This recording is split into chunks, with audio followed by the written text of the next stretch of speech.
জুলাইয়ের চেতনাও আজকে আর জনতার চেতনার জায়গায় নাই। প্রকৌশলী শম্পা বসু, আপনার কাছে এই প্রজন্মের একজন প্রতিনিধি হিসাবে, অভ্যুত্থান প্রজন্মের প্রতিনিধি বলি, এবং আপনি মুক্তিযুদ্ধকে কিভাবে মূল্যায়ন করেন? মুক্তিযুদ্ধকে আমি বা আমাদের দল একটা জনযুদ্ধ হিসেবে দেখে। আমরা মনে করি যে মুক্তিযুদ্ধের সময় ছাত্র জনতা, কৃষক, শ্রমিক, নারী, আমরা যদি সেভাবে বলি যে মানে বাংলাদেশের কিছু রাজাকার আলবদর ছাড়া সবাই তো এই 7 কোটি মানুষ ছিল সেই সময়, তারা বেশিরভাগই কিন্তু নানাভাবে যুদ্ধে অংশগ্রহণ করেছেন, নানা গুরুত্বপূর্ণ ভূমিকা রেখেছিলেন। ফলে মুক্তিযুদ্ধটা ছিল একটা জনযুদ্ধ। সেখানে 30 লক্ষ মানুষের শহীদি আত্মদান, 2.5 লক্ষ মা বোন নির্যাতনের শিকার হলেন, তাদের আত্মত্যাগ, এটা আমাদের জাতির জীবনের একটা সবচেয়ে বড় অর্জন মুক্তিযুদ্ধ। সেই জনযুদ্ধকে সংকটটা দেখা দিল যখন তার পরবর্তীতে যারা রাষ্ট্র ক্ষমতায় আসলেন মুক্তিযুদ্ধের পরে, সেই আওয়ামী লীগ কিন্তু দেখা গেল যে মুক্তিযুদ্ধকে তাদের একটা পরিবারের সম্পত্তি বানিয়ে ফেলল। পদ্মা সেতু, মেট্রো রেল এবং এলিভেটেড এক্সপ্রেসওয়ে নির্মাণের গর্বিত অংশীদার বসুন্ধরা সিমেন্ট। এবং সেই জায়গা থেকে মুক্তিযুদ্ধের যে চেতনা, সাম্য, মানবিক মর্যাদা এবং সামাজিক ন্যায় বিচার, সেটাকে শুধু আওয়ামী লীগ না, এরপরে যারাই ক্ষমতাসীন হয়েছেন তারা কিন্তু ওই মুক্তিযুদ্ধের চেতনার পথে আর দেশকে পরিচালিত করেননি, বরং তার বিপরীতেই দেশকে পরিচালিত করেছেন। যার ফলে 24 গণ অভ্যুত্থানটা হওয়া লাগলো। আমরা বলবো যে তার মানে মুক্তিযুদ্ধের পরে মুক্তিযুদ্ধের যে চেতনা, সেটার বিপরীতে দেশ শাসন করার ফলে 90-এর গণ অভ্যুত্থানটাও কিন্তু সেই কারণে যে গণতন্ত্র কথাটা, গণতন্ত্রের জন্য একটা আন্দোলন করতে হলো। 2024-এ আপনি স্লোগান দেখেন বৈষম্যহীন বাংলাদেশ, তার মানে সাম্যর জায়গায় বৈষম্য কোথায় এসে গেছে?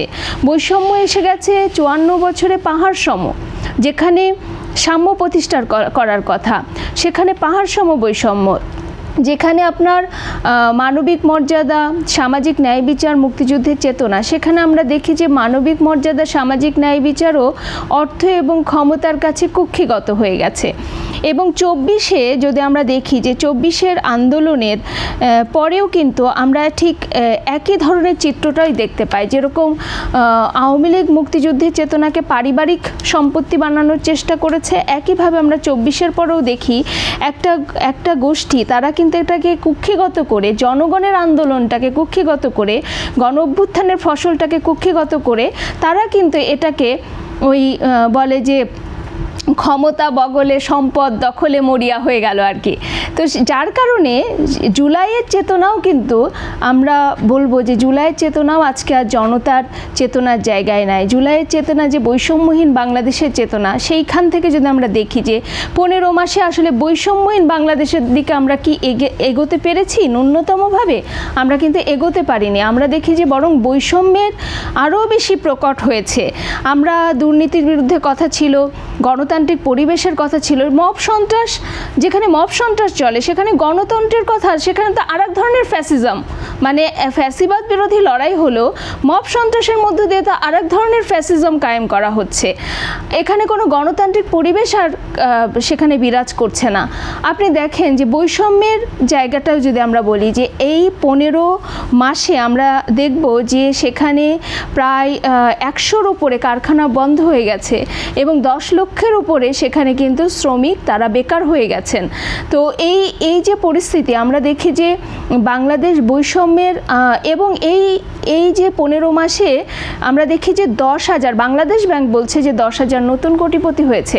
তার মানে একদিকে আমরা দেখছি যে মানুষের বিভিন্নভাবে তার যে মানে দ্রব্যমূল্যের ঊর্ধ্বগতি বলেন, জনজীবনে যা যা সংকট ছিল, তার যে চাকরি ক্ষেত্রে যে অনিশ্চয়তা, বেকারত্ব, শিক্ষা এবং চিকিৎসা যে ব্যয়বহুল হওয়া, জীবনযাপনের যে ব্যয়ভার বাড়া, সংকট কিন্তু বেড়েছে। আমরা দেখি নাই যে এই 15 মাসে সেই সংকট নিরসনের কোনো উদ্যোগ নেওয়া হয়েছে, বরং এই যে ক্ষমতার দখলের বা সম্পদ দখলের যে একটা মানে এই জুলাইয়ের গণঅভ্যুত্থানকে কাজে লাগিয়ে একটা মুষ্টিমেয় গোষ্ঠী তারা যেটা চেষ্টা করছে, এর ফাঁকতলেই আসলে ঢুকে যাচ্ছে সাম্প্রদায়িক শক্তি এবং তারাই কিন্তু আজকে মুক্তিযুদ্ধকে খাটো করছে, মুক্তিযুদ্ধকে নানাভাবে তারা আমরা দেখি যে হেয় করার চেষ্টা করছে, এবং এই ক্ষেত্রে অন্তর্বর্তীকালীন সরকার তারা কিন্তু এই যে যারা এদেরকেই সাপোর্ট দিচ্ছে, অর্থাৎ যারা মব সন্ত্রাস করছে তাদেরকে আমরা দেখেছি যে একসময় তারা বলেছে এটা